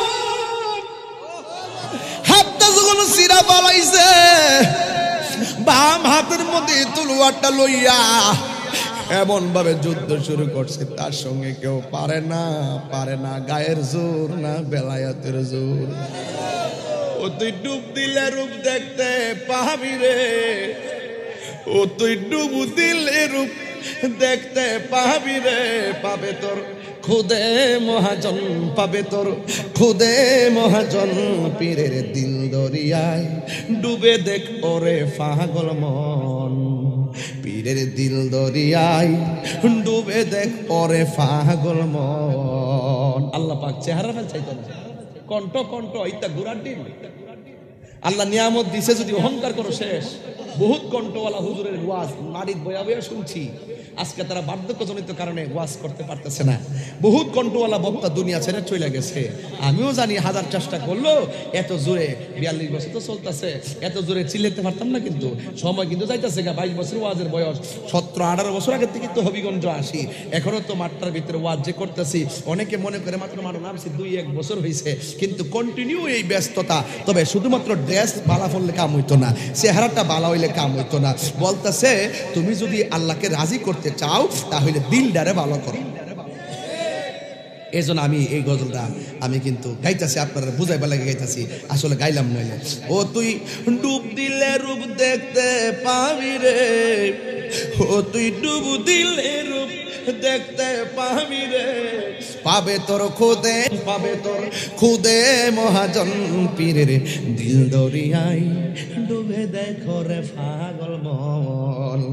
দিল যখন হবে খাঁটি বুঝতে পারবি উজান পাটি কোথায় কি রতন। দিল যখন হবে খাঁটি বুঝতে পারবি উজান ভাটি কোথায় কি রতন। আছে সেই নদীর ওই গভীরে রে, আছে সেই নদীর ওই গভীরে রে, কত মানিকা রতন, কত মানিকা রতন পীরের দিল দরিয়ায় ডুবে দে করে পাগল মন। 3টার পরে শুনবেন, রাত্রে শুয়ে শুয়ে কথাই কি কয়ে গেছে। অনুরাগের ভান রাখিলে কত সাধু মহৎ বেশে চলে বিজলির মতন। এটা বুঝতো না, এটা বুঝার মেমোরি ফুলাখানে রয়েছে না। অনুরাগের ভান রাখিলে, অনুরাগের ভান রাখিলে কত সাধু মহৎ বেশে চলে বিজলির মতন। তারা আকাশ বাতাস শূন্য করে রে, তারা আকাশ বাতাস শূন্য করে রে, সদাই করে বিচরণ, সদাই করে বিচরণ পীরের দিল দরিয়ায় ডুবে দেখো রে পাগল মন। ও তুই ডুব দিলে রূপ দেখতে পাবি রে, ও তুই ডুব দিলে রূপ দেখতে পাবি রে, পাবে তোর খুদে মহাজন, পাবে তোর খুদে মহাজন পীরের দিল দরিয়ায় ডুবে দেখো রে পাগল মন। কষ্ট হয়েছে আপনারা? আমার যুবক বারে এগুলো অনেক অর্থ আছে, কইতাম না। ও বন্ধুরে, এই শানটা দিয়ে আমি 2 ঘন্টা ওয়াজ করতে পারবো ইনশাআল্লাহ, সুবহানাল্লাহ কোনা গেলে। কিন্তু আমি সাবজেক্টটা লড়াইতাম না।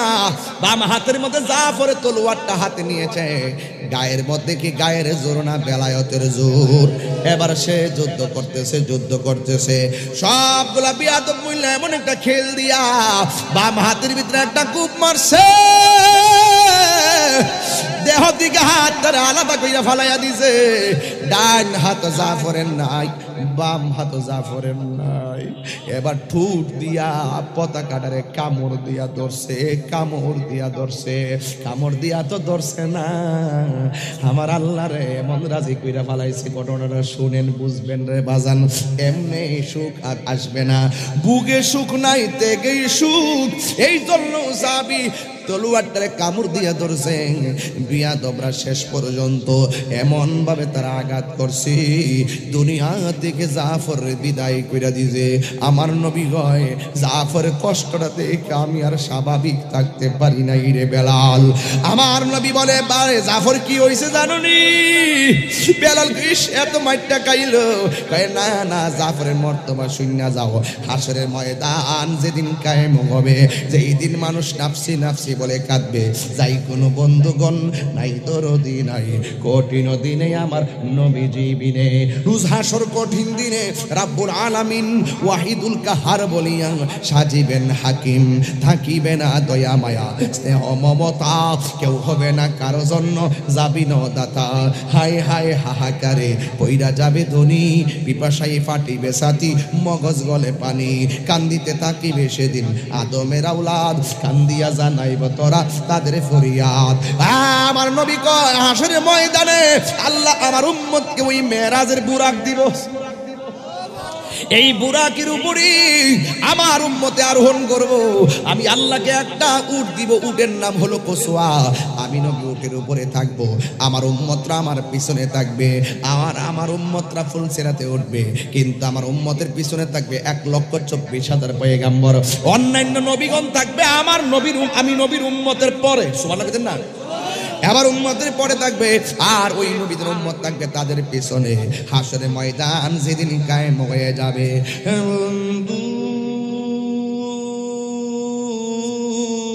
ও বাগুনিয়া পাড়ার বাবারা, ও আমার যুবক ভাইরা, এবার আমার নবী বলেন হাসরের ময়দান নিজের গামে নিজেরা সাঁতার কাটবো, নাফসি নাফসি বলে কাঁদবো। কেউ কাউরে চিনবে না, কেউ কাউরে চিনবে না। বন্ধুরে আমার নবী বলেন সবাই বুরাকের উপরে উঠা উঠা যাবে, লাইন ধরে ধরে যাবে। একটা মাত্র বান্দা হাসরের ময়দানে মানুষের মাথার উপরে দুইটা পাখির ডানা লাগাইয়া উইরা উইরা যাইব। মুর্শিদ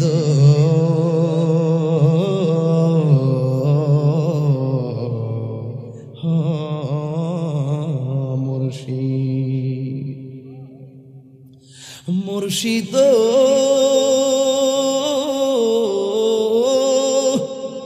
ও মুর্শিদ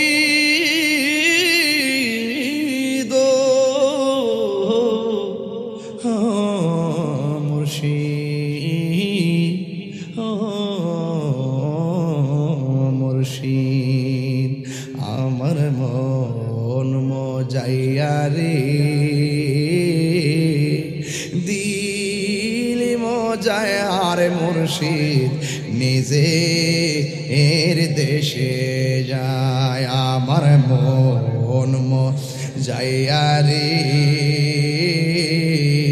দিল মজায় আর মুর্শিদ নিজে হের দেশে যায়। ও মুর্শিদ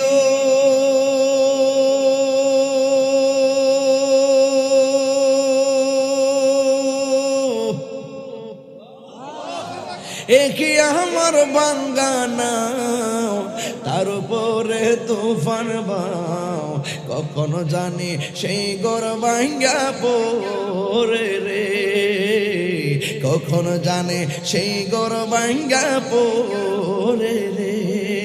আবির নে বাড়ি রে কাঞ্চা বাঁশের বেড়া রে, আবির নে বাড়ি রে কাঞ্চা বাঁশের বেড়া রে।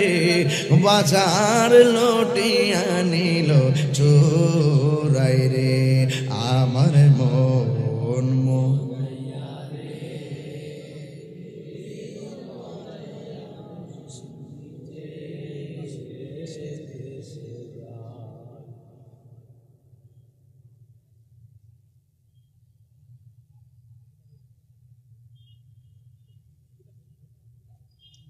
আওয়াজ হলো।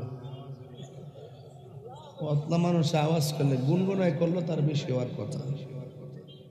আমার মনে হয় আপনারা সুরের তালে হারাই গেছেন, ঠিক না? আপনার কোয়ার সাথে শুনতে ভালো লাগতেছে নাকি? ও মুর্শিদ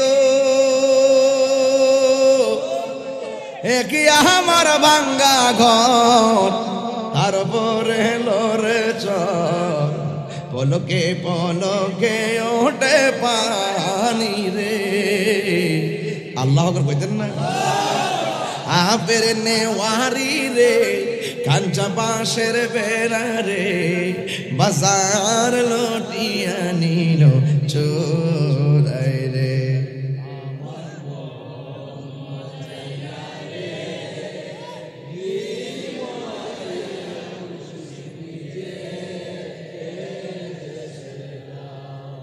পরের জায়গা পরের জমিন, আমি তো সে ঘরের মালিক নয়, ঠিক কিনা? জমিদারের ইচ্ছা মতো দেই না জমি চাষ, তাই তো ফসল ফল না আর দুঃখ। ওই দেখ বেটা গরম লাগেছে রে, ওই দেখ কুট খুলে লাইছে। আরে বাবা রে, বেটা ভাগলা রে, বাপ রে গরম লাগেছে গা, বেটা কুট খুলে লাইছে দি। বেটা করছে কুট নৌকায় দিবে বুট, বোঝা হয়ে যা। আমার মন সরি না পরে জায়গা পরের জমিন আমি তো সেই ঘরের মালিক নয় সেই ঘর খানা যার জমিদারি আমি পাই না তাহার হুকুম জারি সেই ঘর খানা যার আমি পাই না তাহার হুকুম জারি আমি পাই না জমিদার রে দেখা আমি পাই না জমিদার রে দেখা মনের দুঃখ কারে কই মালিক নয় পরের জায়গা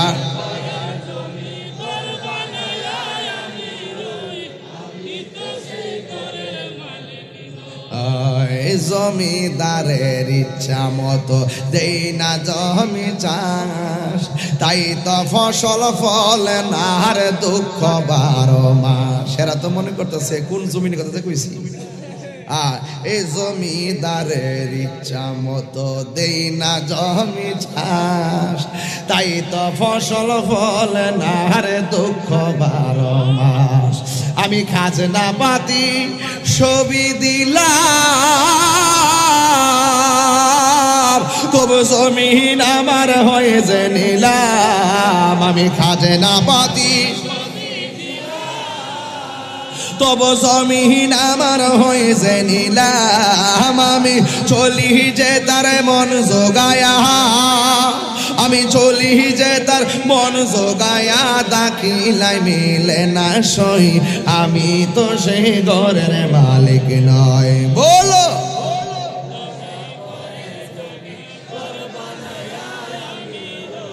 আমি তো সেই ঘরের মালিক নয় বলো পরের জায়গা পরের জমিন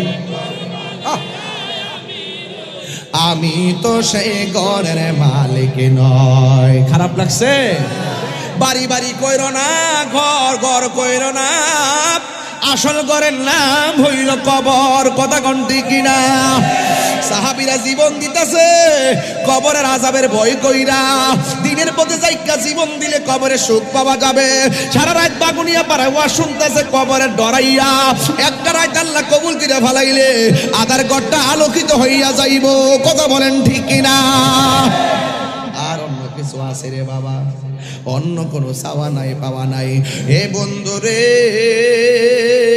আমার নবী বলে হাসরের ময়দানে সব দলে দলে যাবে জান্নাতের ভিতরে একটা মানুষ সবার মাথার উপর দিয়া পাখির ডানা লাগাইয়া লাগাইয়া উইরা উইরা বেহেশতে যাইব আমার নবীকে সাহাবীরা জানোনি এই সাহাবীটার নাম কি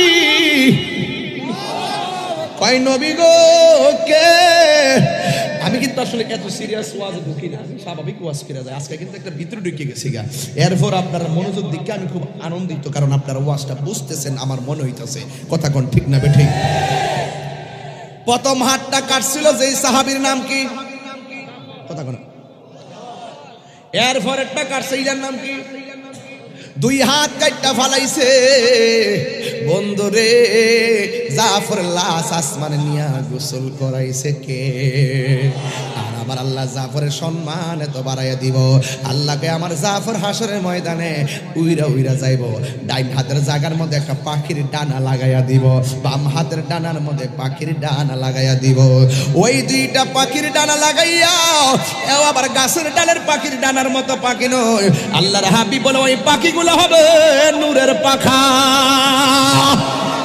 নূরের পাখা লাগাইয়া এইভাবে উড়াইল্লা উড়াইল্লা আমার জাফরে জান্নাতে ঢুকে যাবে আমার নবী বলে জাফর শহীদ হওয়ার পর আর একটা সাহাবী দৌড়াইয়া তলোয়ারটা নিছে যেই সাহাবীকে সাইফুন মিন সুয়ুফিল্লাহ বলা হয় যেই সাহাবীকে আল্লাহর তরবারি সমূহের মধ্যে একটা তরবারি বলা হয় যার নাম হলো হযরত খালিদ ইবনুল ওয়ালিদ জোরে জোরে কি সুবহানাল্লাহ বলা যাবে না এখান থেকে বুঝবেন আমরা কেন নবী নবী করি। খালিদ ইবনে ওয়ালিদ এমন বড় বীরত্ব, যেই বীরত্ব হাতের মধ্যে তলোয়ার নিয়া একটা কাপড় সামনে আসতে পারে না, কপুকাত করাই দেয়। ডানে আসতে পারে না, সাইজ করে ফেলায়। বামে আসতে পারে না, সাইজ করে ফেলায়।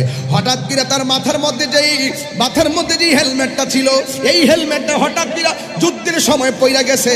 জাফর কাহারে আমার হাত দিয়ে চলতেছে না, হেলমেটটা কই, হেলমেটটা কই, হেলমেটটা কই। হেলমেটটা খুঁজতে খুঁজতে খুঁজতে খুঁজতে অনেক দূর পিছনে যাইতেছে। আর অন্যান্য সাহাবীরা ডাক দিয়ে বলে, জাফর ও খালেদ, বলেও কিন্তু ওই পিছনে যাওয়া যাবে না। আপনি একটা সেনাপতি, আপনি সব তার আছে নাকি? একটু দূরে থাকো, একটু দূরে থাকো, একটু দূরে থাকো, অসুবিধা নেই, দূরে থাকো। কারেন্টটা তার না, দেখবে তোমরা একটু দূরে থাকো, তুই চলবো। এই বাবা আপনার কষ্ট নেন না, আরে ফোলারে মাঝখান দুটি আছে গেলি অত্যার করে আসতে। আচ্ছা হ্যাঁ, কারেন্টের কাজ সবাই জুতাগুলো রেডি রাখেন, হ্যাঁ লাগলে বাইরে যাবেন। এই ঠিক আছে, কারেন্ট নাকি মাটিতে? আচ্ছা জুতাগুলো রেডি রাখেন, লাগলে বাইরে হমন করে নেবেন। ঘরে জ্বালা হে কইতন কারণ লইছে আম কথা কত এমন একটা ওয়াজ জায়গার ভিতরে কইতে কারণ লইছে রে, আরে মরবে তো। আমার ঘরে জ্বালা বাইরে জ্বালা, জ্বালা রাইতে দিনে, একমাত্র তোর প্রেমের কারণে। ওই দেখ সব উঠবো, ওই যে বাঙালি জাত আছে না, লাগলে আমি আসি না। এই তারটা দিকে তো আর জুতা রেডি রেখে সবাই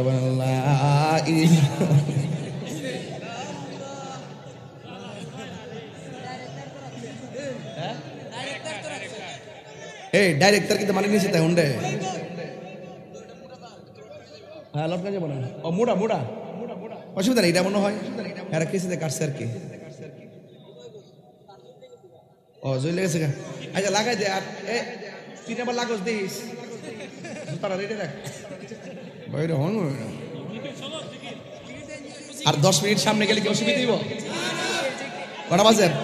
বাজে কটা? 11টা না? মার হাবা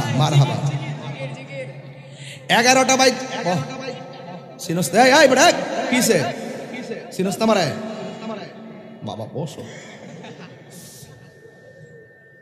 বাজান, আপনার কষ্ট হইতেছে বাজান। তাহির হিসাব তো তাহির হিসাব, হাসি কান্না ভালোবাসা সব মিলিয়ে নরমে গরমে বোয়ান বাইরের ফোলা, মেজাজ গরম দিল নরম।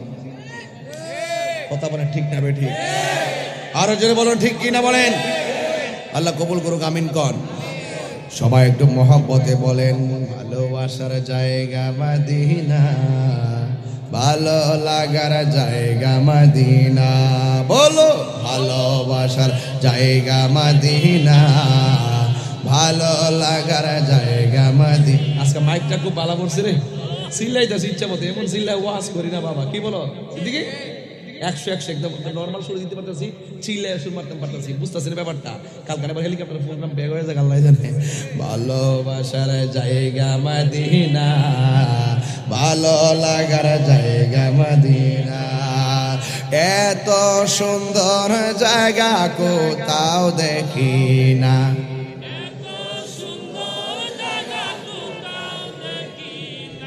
সাজিয়েছেন দয়াল রব্বানা, ভালোবাসার জায়গা মদিনা।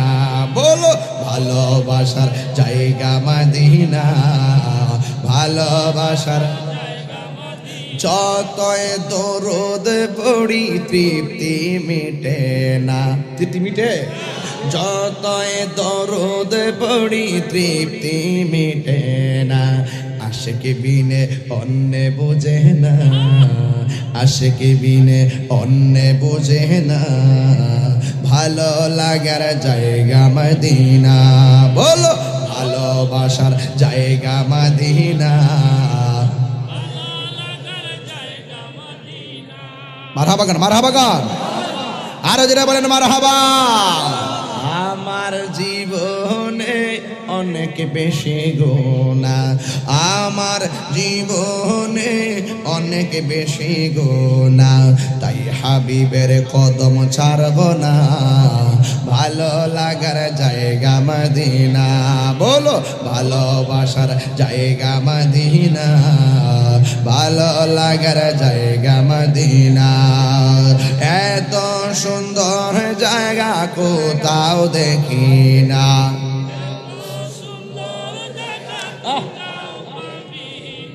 সাজিয়েছেন দয়াল রব্বানা, ভালো লাগার জায়গা মদিনা। সুবহানাল্লাহ কথা গেলি গা। আর এই গজলটা যদি চট্টগ্রাম যাইতাম, চট্টগ্রাম গেলে কিন্তু এই গজলটা এই সুরে গাইলে কেউ গাইলে না, এরা আবার এই সুরটা বেশি পছন্দ করে। ভালোবাসার জায়গা মদিনা, ভালো লাগার জায়গা মদিনা। বলো ভালোবাসার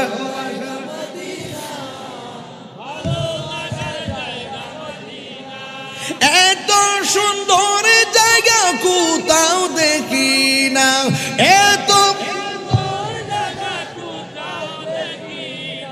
সাজিয়েছেন দয়াল রব্বানা, সাজিয়েছেন দয়াল রব্বানা, ভালোবাসার জায়গা মদিনা। বলো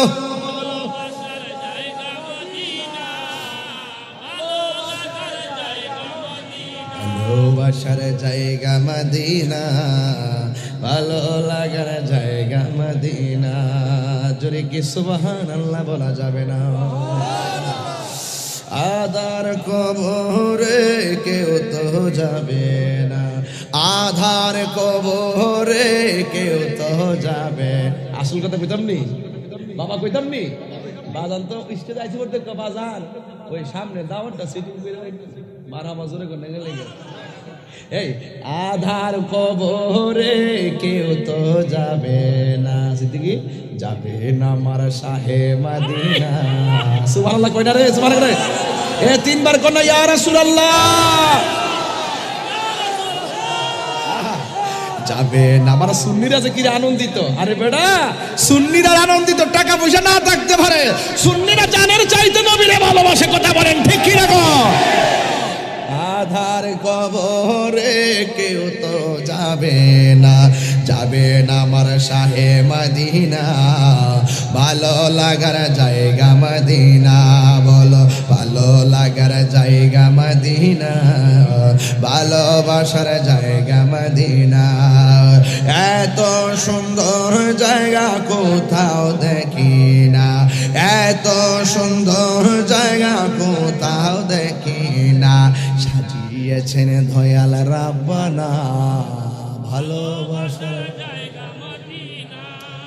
মদিনা শরীফে নূরের খাজিনা, মদিনা শরীফে নূরের খাজিনা। আশিক বিনে পাগল বিনে অন্য বুঝে না, ভালো লাগার জায়গা মদিনা। শান্তি লাগেনি? ও মদিনার মাটি রে, সকল সুখ বুঝিত ওর কপালে। ঠিক না? আমি হব মদিনা সারা বেলা জারুদার, রোজার কিনারে কেটে যাবে দিন আমার। আমারই স্বপ্ন যদি হয় গোপন, ধন্য হবে মোর জীবন মরণ। ঠিক না?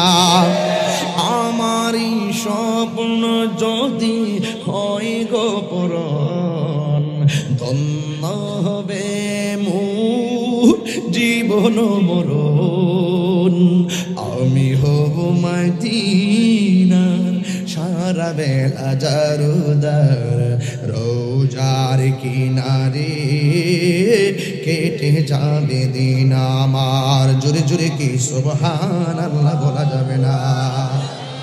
এদিকে এদিকে ওই এদিকে।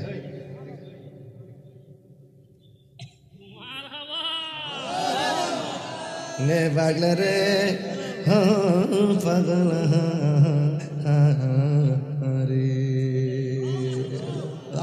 মারহাবা গো না রে ধর আরো ধর এই টিয়া পয়সা দিতে মজা লাগে ধর বাড়ি ঘর সব লিখা দিলাম পাগলা যা বাবা ইনশাল্লাহ মারহাবা জোরে গান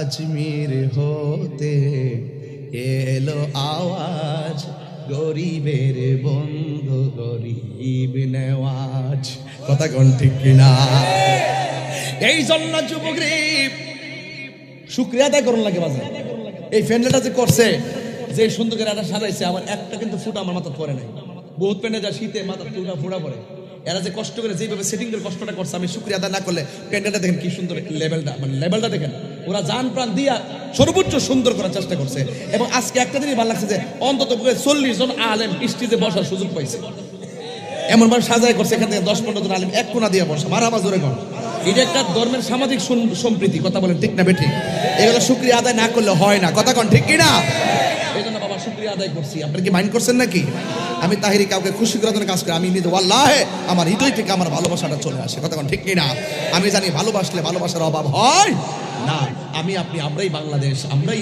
মদিনায় যেতে চাই চাই কি চাই না কিও মদিনা ভাল লাগেনি হায় হায় হায় হায় হায় মদিনায় আমায় পাগল করেছে বলো মদিনায় আমায় পাগল কর আমার যুবক ভাইরা ওয়াজটা মনে আসেনি লাস্ট ফাইন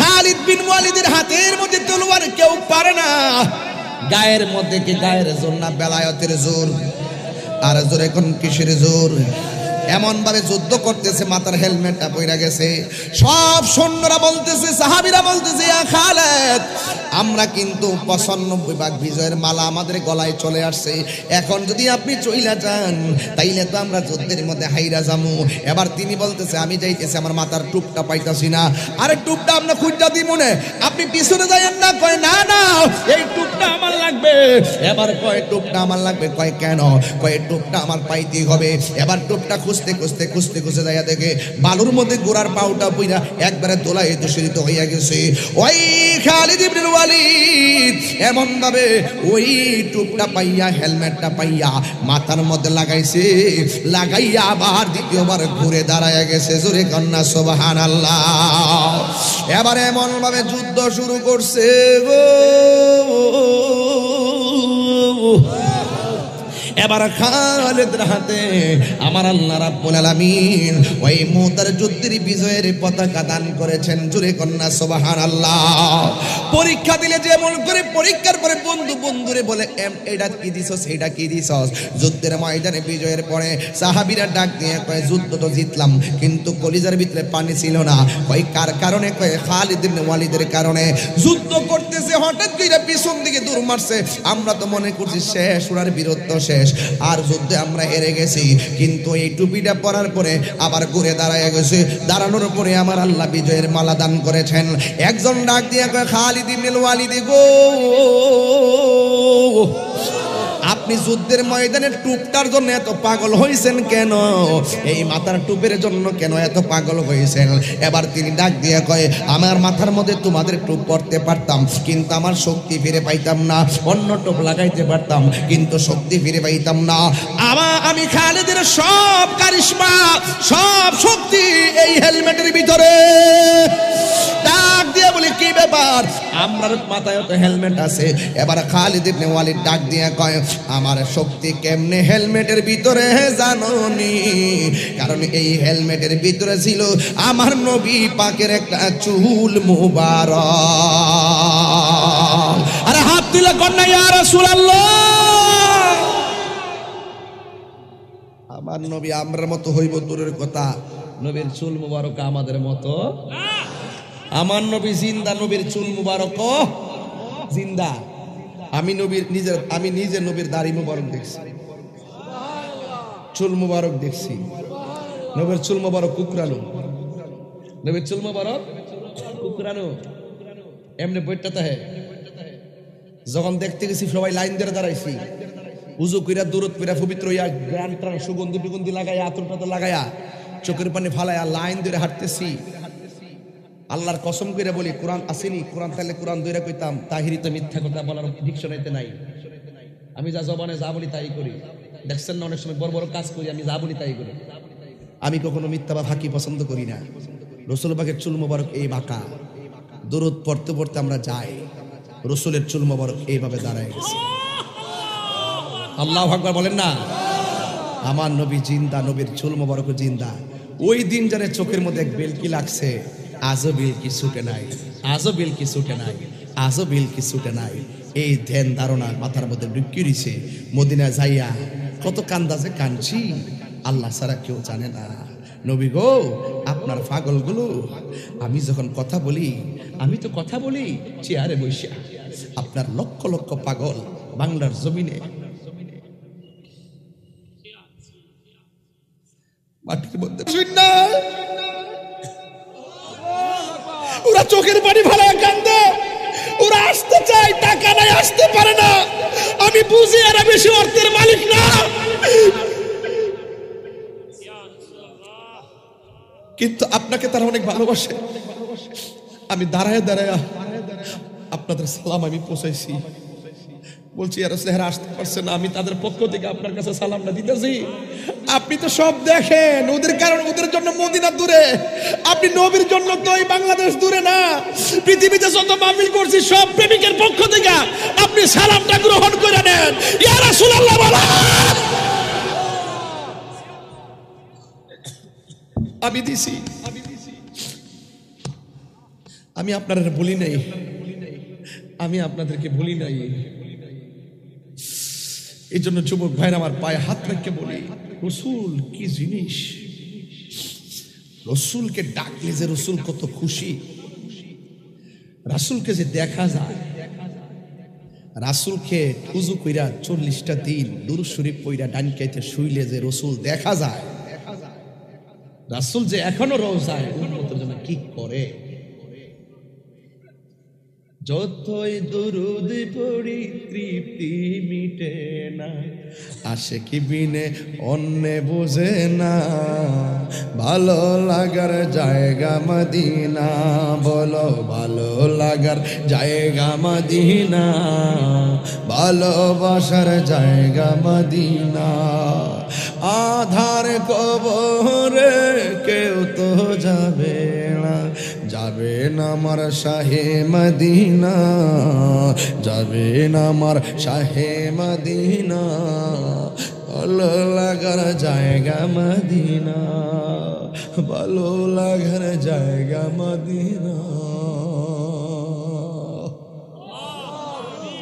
এই মদিনার সবুজ গম্বুজটারে বাসাইয়া, এই চোখটা বন্ধ করেন, নবীর সবুজ গম্বুজটারে বাসাইয়া মনে করেন যে এটা সবুজ, চোখ বন্ধ করেন, মনে করেন এটা নবীর সবুজ গম্বুজ। পোস্টারে দেখছেন, আজানে দেখছেন, টিভিতে দেখছেন নবীর গম্বুজটা, মনে করেন যে এটা নবীর সবুজ গম্বুজটা চোখে ভাসতেছে, ভাসতেছে। গম্বুজটার নিচে বরাবর নবীর রওজা মুবারক, মনে করেন এটাই রওজা মুবারক, দাজ্জালি মুবারক, এটার নিচে আমার রাসূল। আহা, এই যখন হবে মুরাকাবার ধরন, রাসূল আর মদিনায় রওজায় থাকে না, রাসূল বাগুনিয়া পাড়ায় ভাঙ্গা করে হাজির হয়ে যায়। এটা আমার কথা না, এটা জালালউদ্দিন সুয়ুতির কথা। কিতাবের নাম শরহে সুদূর, জালালউদ্দিন সুয়ুতির কথা বলছি। রাসূল চোখ বন্ধ করবেন, রাসূল আপনার চোখের সামনে। সুবহানাল্লাহ। আল্লাহ আপনি পাগল গুলারে আপনার বন্ধুর দিদার দিয়ে দেন। আল্লাহ আপনি এদেরকে এমন টাকার মালিক বানাই দেন, এরা যেন বছরে বছরে মদিনা যায় নবীর সালাম দিতে পারে। আল্লাহ আপনি যদি এদেরকে টাকার মালিক না বানান, তাইলে তো ওই জাহেলে মুরাক্কাব নায়েবে শয়তানরা বেদাতের ফতোয়া দিয়ে সালাম বন্ধ করে দিব। এই পাগলগুলা না গেলে তো ওখানে সংগ্রাম করতে পারবে না। এ আল্লাহ আপনি পাগলগুলোর এমন টাকার মালিক বানান, তারা যেন ঝাঁকে ঝাঁকে দলে দলে কাফেলা কাফেলা যাইয়া, কাফেলাতে কে যাও তুমি, কে যাও তোরি ভাইয়া, সঙ্গে করে নাও গো আমায়, এক একটু দয়া কইরা সঙ্গে যদি না নেও মুরে গিয়ে মদিনাতে আমার সালাম পৌঁছে দিও আমার নবীজির যায় মনে বড় আশা ছিল যাব মদিনায় মনে বড় আশা ছিল যাব মদিনায়। সত্যি করে বলেন, সবার দিলটা কি নরম আছে? মদিনা নবীকে দেখতে চান? নবীর মহব্বতে এই প্যান্ডেলটা করতে কত লাগছে?